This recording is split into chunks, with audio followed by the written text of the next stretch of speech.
These miniatures have a way of transporting me back into time. It's like I'm right there in the scene, the battlefields, with all the colourful costumes, the heraldry of the knights, right? So that's something that's always fascinated me.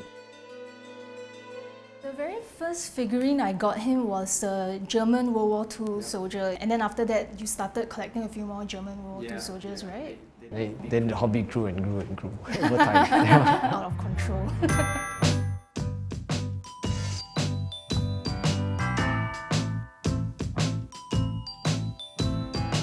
It was during these travels that we were thinking to ourselves, what are you going to do after we come back to Singapore? Yeah, it's kind of like midlife crisis, I guess. What's the meaning of life? What do you want to do?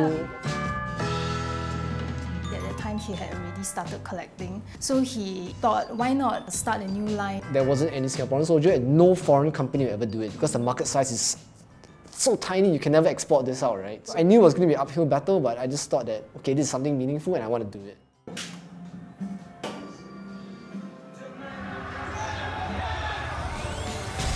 Let's go! Together with Terra and myself, we run the company and we design and produce a whole range of collectible figurines that represent Singapore in its various facets. We started off with the Army series because of Caleb's passion with the military and his own nostalgia with his NS days. I think the long-term plan for Miniature Stories has always been to capture Singapore's culture and heritage as a whole. Of course, national service being a very big part of a lot of Singaporeans' lives. So going into the heritage series was always in the works for us.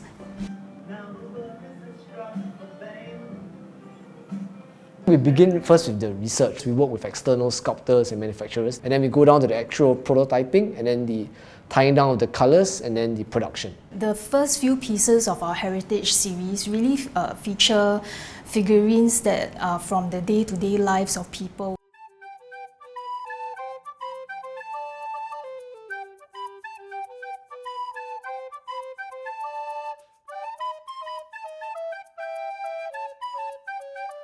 Our figurines are all hand-painted in colour, and we want to make sure that, for example, the clothes are in the correct colours that people really wore in the respective trades. One example is the kacang puteh man. So we were not sure what colour to make his turban and the outfit he was wearing. That's where Caleb one day checked with my father and asked him, hey, do you recall what the kacang puteh sellers wear back then? And then my dad mentioned, I think they used to wear blue turbans, blue or white turbans.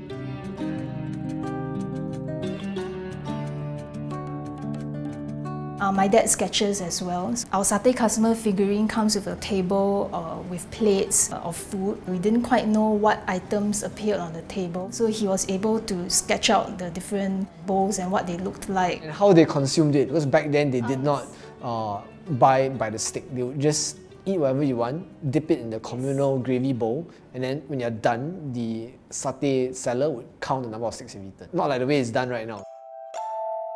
In the course of our conversations with my parents and his parents as well, it helped us get a glimpse into their lives back then. It made us picture them going through the day-to-day life back then, which we would not probably have thought about as much or appreciated as much if not for this exchange. The small stories are really what people will identify with the most, and those are the stories, the snapshots that will evoke the most nostalgia for them. Especially because these are snapshots of their lives when they were living in that era. It made me realize that the people in the pictures were once young. It made me appreciate the elders a bit more. So like, these guys had the same dreams and aspirations as me. But society tends to look at them as just old people, okay, unproductive citizens, right? It made me look at them in a different way. They made so much sacrifices. They plowed through and Singapore has moved from where it was in '65 to where it is now. So I think that's an amazing story. This current generation, right, everything's a selfie generation, Instagram, whatever, right? That generation didn't have any of that. So we want to document that while they're still around. These days, the pace of life is so fast that we forget our own culture, what took place in the past. It's very easy to lose sight of all these little things. Without these small individuals striving together, collectively, Singapore would not be where it is today.